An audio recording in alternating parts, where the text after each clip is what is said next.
அன்பு பக்தர்களே, குரு பெயர்ச்சி வருஷத்துக்கு ஒரு முறை குரு பகவான் ஒரு ராசியிலிருந்து மற்றொரு ராசிக்கு செல்வது வழக்கம். 12 ராசி அன்பர்களும் எல்லாம் ஆவலோடு எதிர்பார்க்கக்கூடிய ஒரு பெயர்ச்சி எது அப்படின்னு கேட்டிங்கனாக்கா குரு பெயர்ச்சி. காரணம் என்னென்னா, குரு இயற்கை சுபராக விளங்குகிறார்.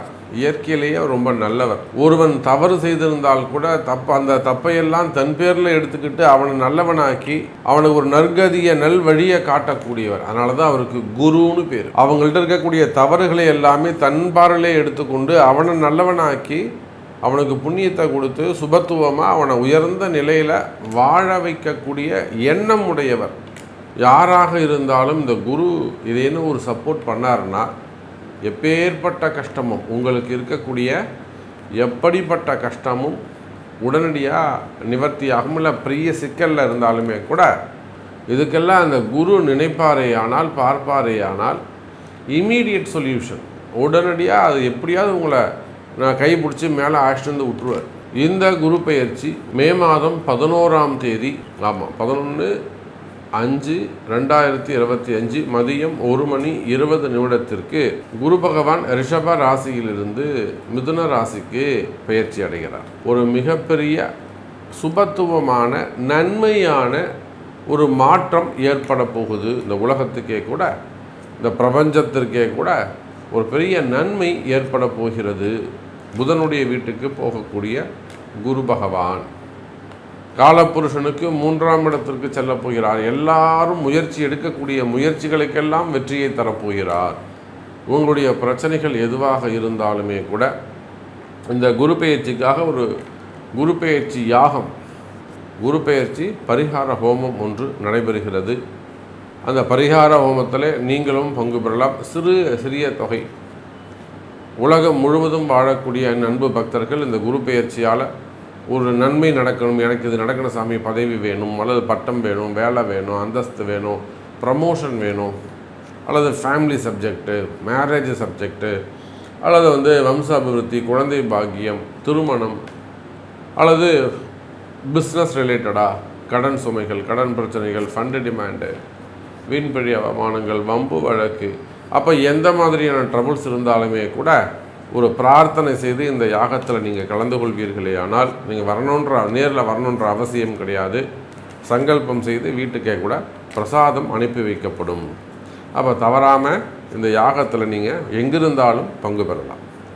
அப்போ இந்த குரு பெயர்ச்சி உலகம் முழுவதும் வாழக்கூடிய அத்தனை அன்பர்களுக்கும் மிக முக்கியமாக திகழ்கிறது.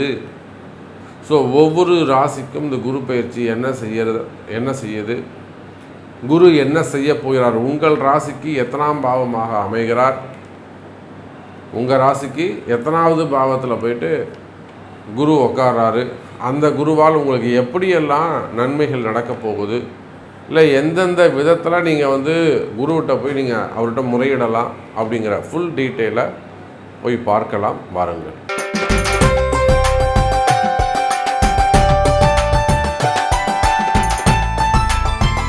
துலாம் ராசி நேயர்களே, குரு பெயர்ச்சி துலாம் ராசியாக மட்டும் இருக்கவே கூடாது. அதில் இந்த சுவாதி துலாம், விசாகம் துலாம்லாம் கட்டுப்பட்டு இருக்கணும். விசைமை வாழ்க்கை தான். சித்திரை யாருக்கும் அடங்க மாட்டாங்க, ஆனால் வேறு வழி இல்லை, அடங்கினா தான் வாழ்க்கை அவங்களுக்கு. இது ரொம்ப சிம்பிள், ஒரே வரி தான் சித்திரை துலாத்துக்கு. இது சித்திரை. இந்த சுவாதி துலாம் இருக்கே, அது 2 கட்டம், அடங்கும் அடங்காது, அடங்குற மாதிரி அடங்கும், திரும்பவும் உதவாங்க. இப்படியா நிச்சயமாக இந்த குரு பெயர்ச்சி சிறப்பான முறையில் யோகமான பெயர்ச்சியாக அமைகிறது என்பதில் எந்த சந்தேகமும் இல்லை. நீங்கள் அடங்கினாலும் அடங்கலனாலும் குரு பெயர்ச்சி குரு உங்களுக்கு நல்லதை செய்வார் 6 மாதத்துக்கு. இப்படி துலாம் ராசியில் சாதாரண விவசாயிகளிலிருந்து அடிமட்டத்தில் வேலை செய்கிறவங்களிருந்து உயர்ந்த பதவிகளில் இருக்கிறவங்களை கூட, ஆன்மீகத்தில் ஈடுபட்டிருக்கக்கூடியவர்கள், சினிமா துறையை சார்ந்தவர்கள், இது போன்ற நீங்கள் எந்த தொழில் செய்பவராக இருந்தாலும் துலாம் ராசி நேயர்களே, நீங்கள் வேலைக்கு போகக்கூடியவங்களாக இருந்தாலும், பிஸ்னஸ் பண்ணக்கூடியவங்களாக இருந்தாலும், நீங்கள் யாராக இருந்தாலும் இந்த குரு பெயர்ச்சி உங்களுக்கு நன்மை 90% நன்மை பலன்கள், சுபத்துவமான பலன்கள் உங்களுக்கு கிடைக்கும். அப்போ வருமானம் சிறப்பானதாக இருக்கும், தொழில் அமைப்புகள் சிறப்பானதாக இருக்கும், தொழிலில் நல்ல முன்னேற்றங்கள் அமையும். தொழில் தடைப்பட்டிருக்குமே, ஆனால் தடைப்பட்ட தொழில் மீண்டும் நல்ல முறையில் வருவதற்கு வாய்ப்புகள் உண்டு. மீண்டும் தொழில் தொடங்குவதற்கு வாய்ப்புகள் உண்டு. நல்ல இன்வெஸ்டர்ஸு, நல்ல மனிதர்கள் உங்களுக்கு அறிமுகம் ஆவாங்க. கடன் சுமைகள், கடன் பிரச்சனைகள் இருக்குமே, ஆனால் அந்த கடன் பிரச்சனைகள் எல்லாம் கூட குறைவதற்கு வாய்ப்புகள் உண்டு. அதே போலத்தான் திருமண யோகங்கள். கண்டிப்பாக குரு பார்க்குறாரு, சார் உங்களுக்கு மாப்பிள்ளை கிடைப்பாங்க, பொண்ணு கிடைக்கும், மாப்பிள்ளை கிடைக்கும், திருமணம் நடந்தேறும், திருமண பாக்கியம் கிடைக்கும், குழந்தை பாக்கியம் கிடைக்கும். ஸோ நிறைய விஷயங்கள் பேசிக்கிட்டே போகலாம், ஒரு முடிவே இருக்காது. துலாம் ராசி என்பர்களே, உலகம் முழுவதும் நீங்கள் எங்கே இருந்தாலும் உங்களுக்கு என்ன கேள்வி, உங்களுக்கு எனக்கு இது நடக்கணும் சாமி, நடக்குமா நடக்காதா அப்படின்னா அதுக்கு உங்கள் பிறப்பு ஜாதகம் தான் பேசும். அதை கொண்டு தெரிந்து கொள்ளுங்கள் என்று தெரிவித்து கொண்டு மீண்டும் வேறொரு அற்புதமான பதிவில் சந்திக்கிறேன். நன்றி, நமச்சிவாயம். ஜெய் வராகி, ஜெய் ஜெய் வராகி.